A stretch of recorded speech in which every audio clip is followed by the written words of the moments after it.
is our stand.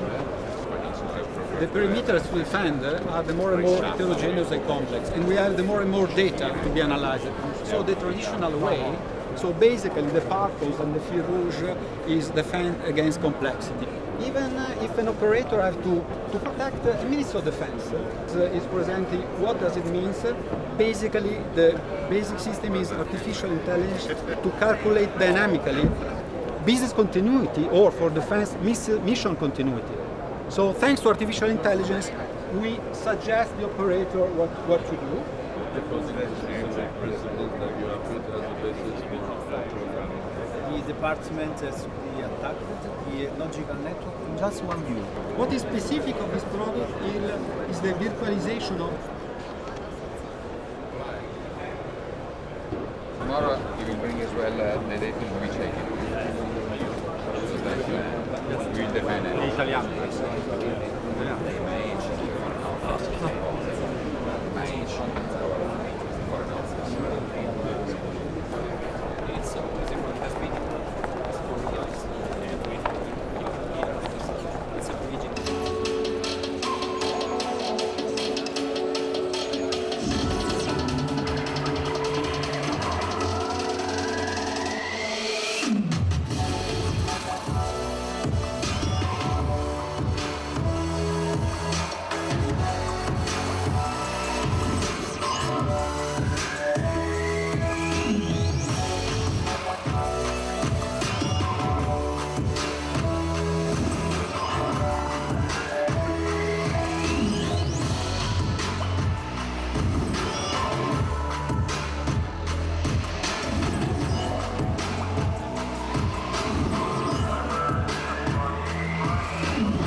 Of Cybertech Europe. I'm proud to present it for the fourth time. Speakers today, we have also industry giants talking. We have Alessandro Profumo, of course, who is the CEO of Leonardo, but we have seen also Europe, second day of life, some initiatives. Armեն Sարգsյանը, President of the Republic of Armenia, and he will talk us about Armenia as an emerging regional center for cyber development and an attractive location for investment. Welcome.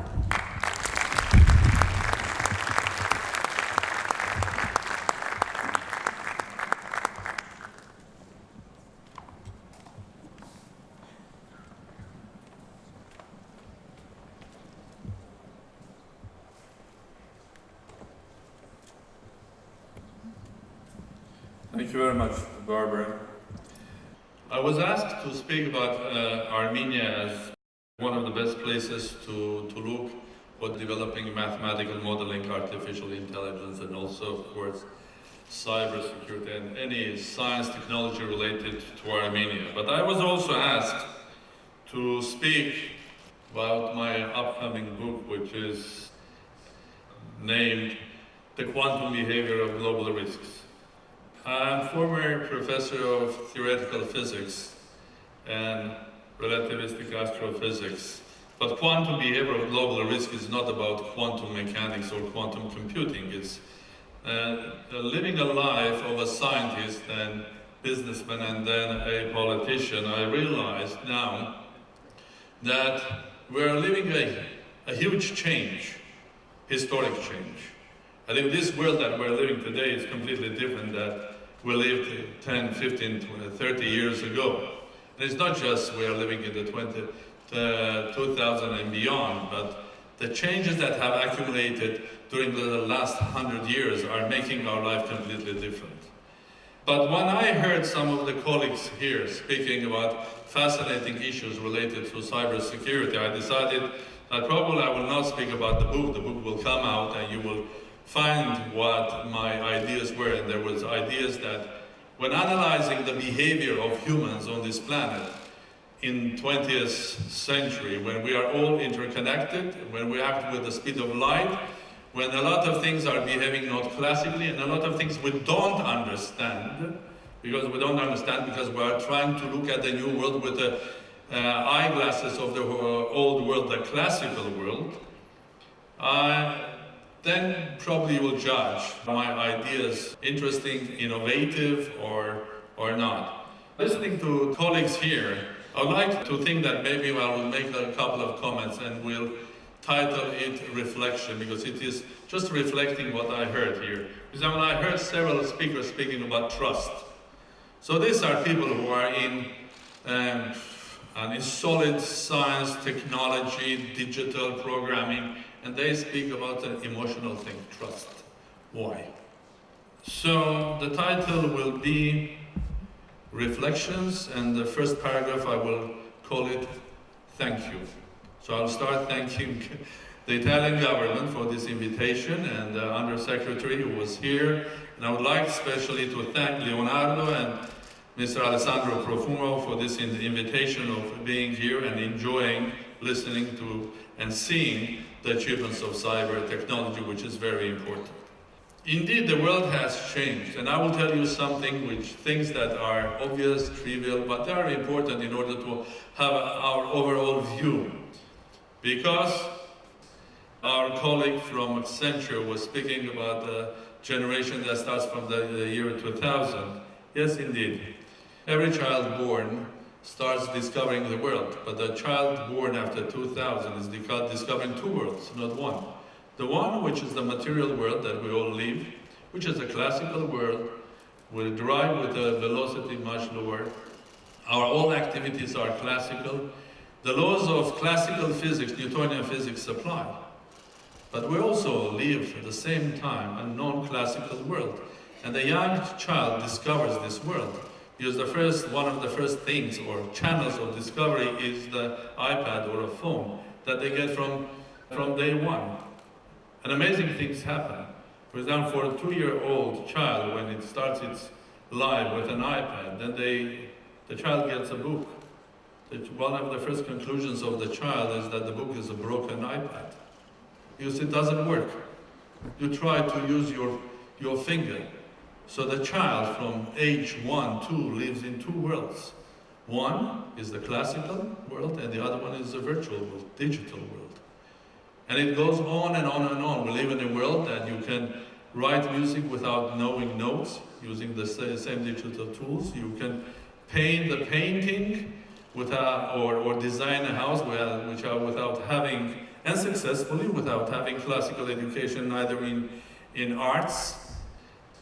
And amazingly, one of the biggest things in our life has become entertainment, and one of the biggest one is sports. And that's completely new.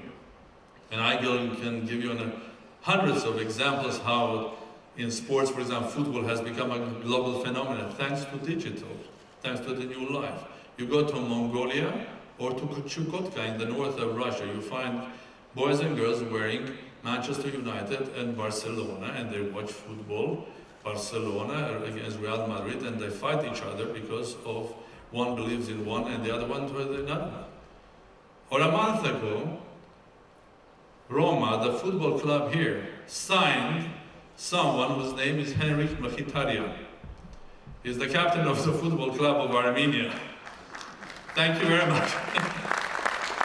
And by signing that, Roma has got several million extra supporters that will support them not only by watching the games of Roma, but buying the shirts and so on and so forth. So Armenia became closer to Italy and closer to Roma because this is a completely different world.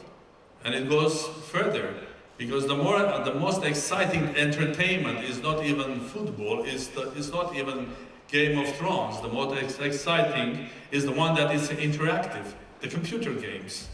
Because it's not only you watch, you take participation.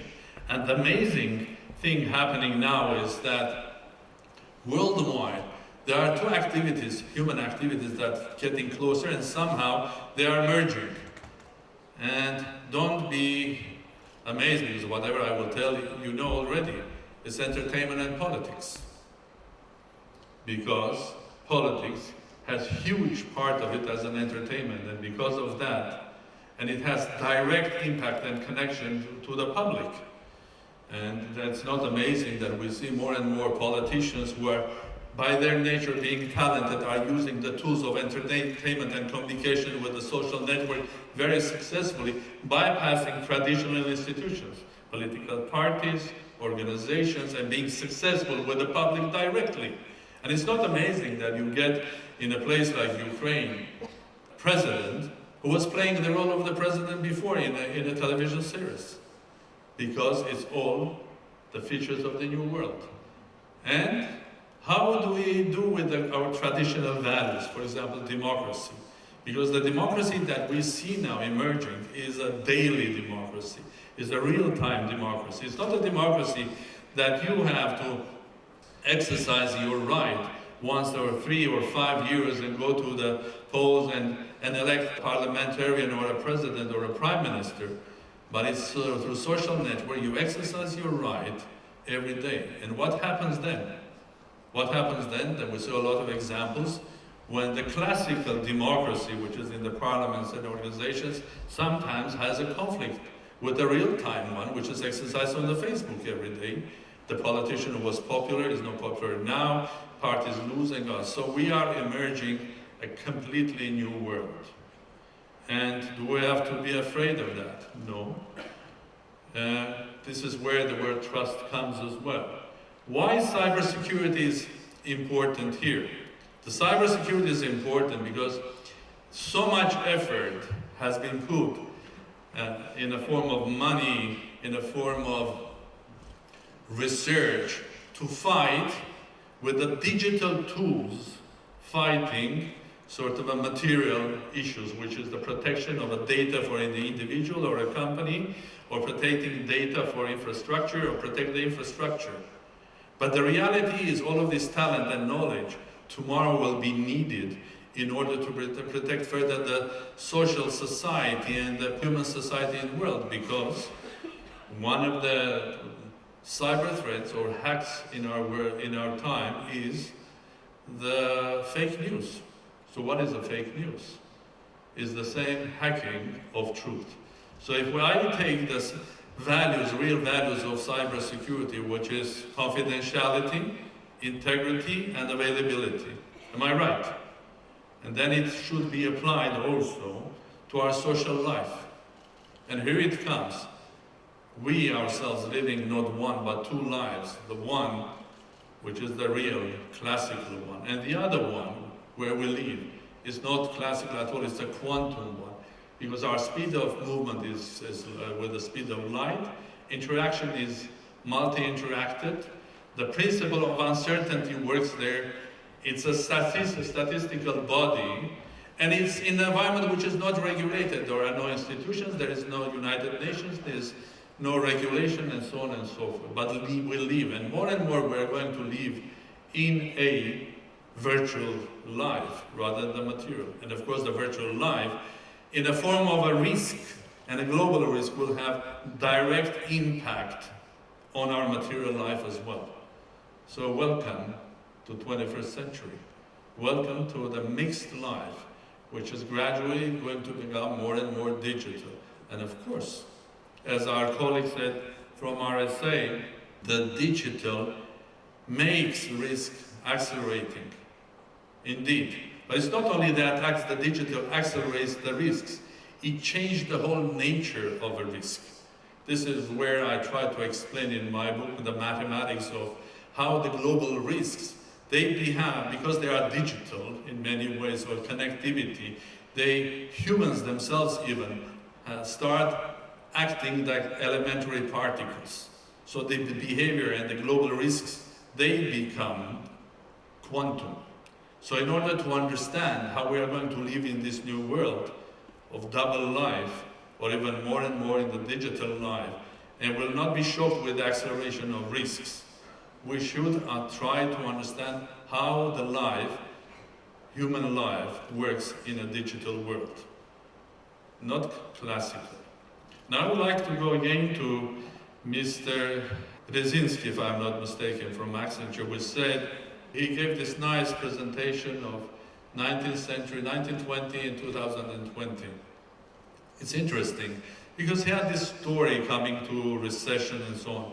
But that's 1920 or 1910 or 19 up to the end of the 20th century. It was also a century where we saw a phenomena. At the beginning of the 20th century, we were in confusion. Or at least the scientists were in a confusion because we were discovering things that we couldn't explain. Physicists were discovering things that couldn't explain. The structure of the atom, the elementary particles, the way they behave, and the whole logic, philosophy of common sense didn't work. How on earth the same particle could be simultaneously in many places? Because it's against of simple logic. What was happening? A big confusion. Where we are heading? What's happening? And the answer was simple. We have to understand and we have to change ourselves. What happened? We adopted a new philosophy. We adopted a new approach, which was the philosophy and logic of quantum physics. Then it started becoming much more obvious and we started understanding, explaining, and the risks of non-understanding started disappearing. So to conquer risks, we also have to really understand their source, not only on the basis of technological solutions, but the essence, the nature of their source. So, beginning of the 20th century, we had the rise of science because we had a new philosophy of quantum physics. That created everything that we have today. The telephone, the connectivity, the internet, everything. We owe to the revolution that happened 100 years ago. What I'm trying to say, we are on the verge of another revolution of not only scientific discoveries, but of a discovery of our new life that is going not to be classical. It's going to be quantum, because we already live double lives. Now, the second paragraph of my Armenia, I cannot avoid that. Armenia is an example, classical example of 21st century. It's a very old nation, as old as Rome. We're the first Christian state in the world. We have a huge history, but we were always also a global nation. We were traders, trading even early days in medieval ages from China through Samarkand, Bukhara, through Armenia, to Manchester and Lyon and to Rome. I was proud that years ago I was one of the organizers as ambassador to the Holy See, our exhibition which was called Rome, Armenia, 2000 Years of Relations, that we're expecting that whole story. But I do believe that 21st century is a century for a country like Armenia. There are several of them. Why? Because natural resources are not going to be as important as before. They're going to be very important, but there'll be a chance for something else, which is innovation, adaptability. I mean, being adapted and very quickly to the changing world, having innovation, science, technology, and being global. By definition, we are a small state, but a global nation. There are 4 or 5 times more Armenians living worldwide than in the Republic of Armenia. We have inherited and have very high level of education from Soviet Union in natural sciences, mathematics, physics, and so on. And it's an innovative country. You come to Armenia, you'll find fantastic examples of that. For example, and some of the very important ones, the ones that I'm proud of, is on education. Because every revolution starts with a child. Every revolution starts with education. Every change started with their change. We will find in Armenia specific training schools, innovative, that we're exporting now to Paris, to Berlin, to Moscow, a network called TUMO, specific type of, and the number of schools, IB, Quant, and so on. Each of them has an innovative way of teaching and engaging children, and thousands of them. And that's the base for the future. And as President of the Republic, I have my own initiative, which is called ATOM, Advance Tomorrow. Imagine you have a place where children can come and play, by playing discover laws of nature and a lot of engineering skills. Imagine a place that young people can come and visit a museum which is called Museum of Tomorrow. It's about science and technology, but not about the history, but the future, the life that we are going. And imagine a place where they come and see big multinational companies doing R&D in artificial intelligence, mathematics, big data management, cybersecurity.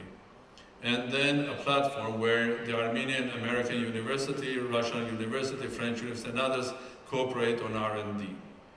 That project is called ATOM. It's a presidential initiative, it's on its way. And I'm here also to invite all of you to come to Armenia and to be a part of that project. Then we have a lot of achievements there, including startups. Armenia is a place of a C-Start startup, which is a project where around 1,000 startups come together on a seaside camping, young people, for a week. They live together, there's music, there's all of that stuff. And they communicate. And because there are, a lot of them are Armenian, some of them have a lot of friends in Silicon Valley, because there are 1 million living only in Los Angeles and more in California, and there are thousands working in Silicon Valley. That's the strength of the nation. From that point of view, I do believe that I'm also the president of a startup. And that startup is called Armenia. A young, but an old nation with a lot of skills and know-how, but at the verge of, and with an ambition to become big, like every startup does. So I'm very proud of being a president of a startup, of a country that would like to become a global player in this new 21st century world. And from that point of view, I would like again to thank this wonderful conference for inviting me to speak. At the end of the year, when my book will come, I'll be very happy to come and discuss that with you about the mathematics of human behavior in the 21st century. But in the meantime, I would like to invite all of you to come to Armenia. And I would like to invite the Cybertech to come to Armenia. If Cybertech goes to Africa, it should come to Eurasia as well. And Armenia is the center of Eurasia. We have very close ties with the European Union on the basis of agreement, and we're also a member of the only countries which is also a member of the Eurasia Economic Union. So, by coming to Armenia, which is absolutely a European country and a nation with very nice infrastructure starting from banking and others, and with an ambition of becoming technologically advanced one, I think you will get also full support of the country, government, but personally President as well. So I hope that, not next year, but maybe the next year after, the conference will come to Yerevan. In the meantime, I promise that next year you will have Armenian participants here in a form of different companies. Again, thank you very much. Very nice being here and sharing thoughts with you. And thank you again. Bye-bye.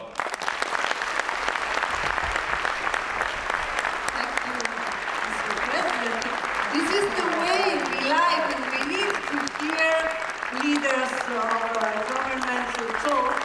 Thank you, Mr. President. Developing technology that enables countries, large organizations that have a lot of regulation and local regulation around security and privacy. So the US, part of the proposal, is speaking many languages, and the bank needs to comply. How can you know what Cybertech if you don't understand what is the information? Somebody sending your financial information. No, I am. Yes, in a way, and companies actually use that to manage their inventory. So how big are